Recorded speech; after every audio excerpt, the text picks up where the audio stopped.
Hello, ladies and gentlemen. Welcome back after a nice long weekend. Happy Tuesday. I hope you guys had an amazing Memorial Day. It was nice to have that extra day of rest and relaxation, just to kind of decompress a little.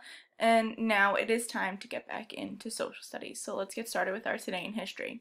Today in History, May 26, 1960. During a meeting of the United Nations Security Council, U.S. Ambassador to the United Nations Henry Cabot Lodge charges that the Soviet Union has engaged in espionage activities at the U.S. Embassy in Moscow for years. The charges were obviously an attempt by the United States to deflect Soviet criticism following the downing of an American U-2 spy plane over Russia earlier in the month. Okay, so at the meeting of the UN, we have U.S. ambassador going in and claiming that the Soviets have been spying in the U.S. embassy that is located in Russia for years, and a lot of people saw this as just a way to kind of take the heat off of ourselves because we had been caught flying U-2 spy planes over the Soviet Union. So the very thing that we were accusing the Soviet Union of doing is what we had just got done being caught. So kind of trying to deflect a little bit there. Were there spies in the American embassy? Who knows? Possibly, but it was kind of like nobody took him seriously because we had just gotten busted for spying ourselves. So, alright, before we get into our lesson for today, we do have a belated birthday. So happy birthday to John Turnbull. His birthday was on the 24th, which was Sunday, so obviously no school Sunday, no school Monday, so here we are today. Happy belated birthday, John. I hope you have an amazing day, bud. Wishing you nothing but the best, right?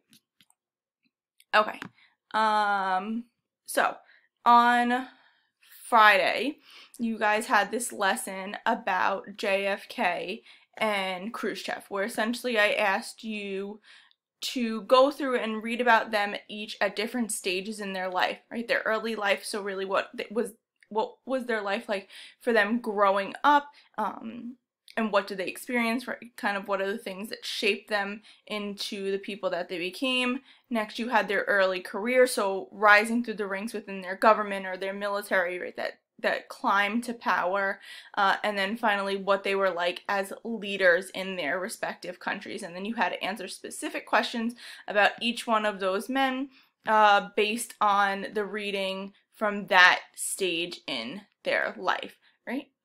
So hopefully you guys didn't have too hard of a time with that, and you guys got to read all about JFK, and hopefully you have a better understanding of why I love him so much. Right. So moving forward, we are going to now turn our focus to the Cold War in a different region of the world. So we've been focusing mainly on what are the tensions like between the United States and the Soviet Union, and there's going to be a third player that comes into this, and that is going to be Fidel Castro and Cuba. Right? Many of you know Cuba is a communist nation still today, and Cuba lies less than 100 miles off the coast of Florida, so fairly close to the United States. Right? So when the United States starts to notice that Khrushchev and Castro are creating a relationship, that becomes a point of interest for the United States and something that causes a lot of alarm, especially with President Kennedy, right? Because it's one thing to have a threat that is thousands of miles in an ocean away. It's another thing to have a threat that is less than 100 miles off the coast of your country, right? So we become very alarmed by that.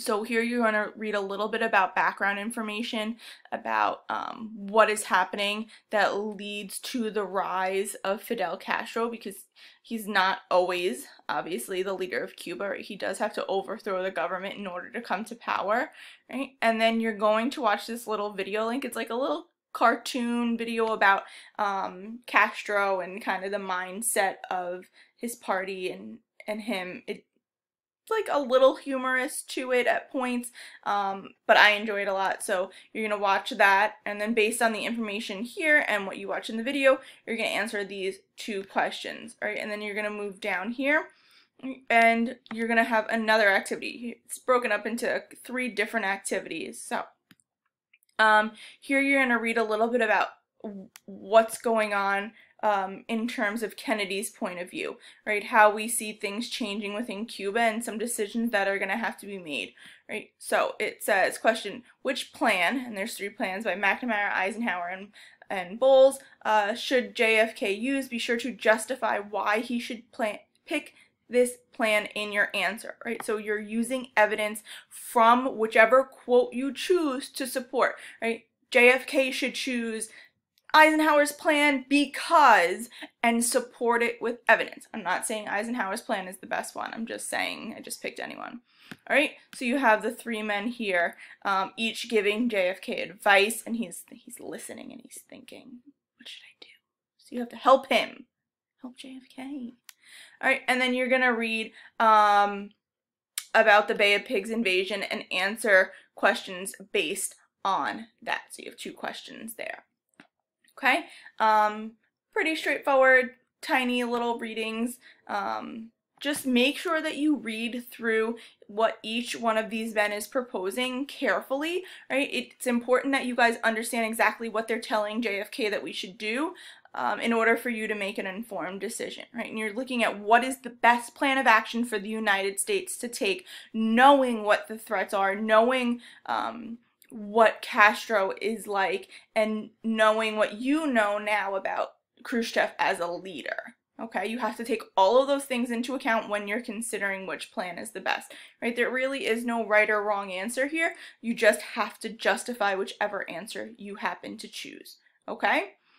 So that should be everything. We do have office hours today from 1 to 2, so if you have questions about anything, please make sure to stop by, and I will be there to answer those questions for you, or if you don't feel like stopping by, of course, I'm always available for you to message me, all right? I hope you guys have an amazing day, of course, and as always, stay safe and make good choices. Bye, guys.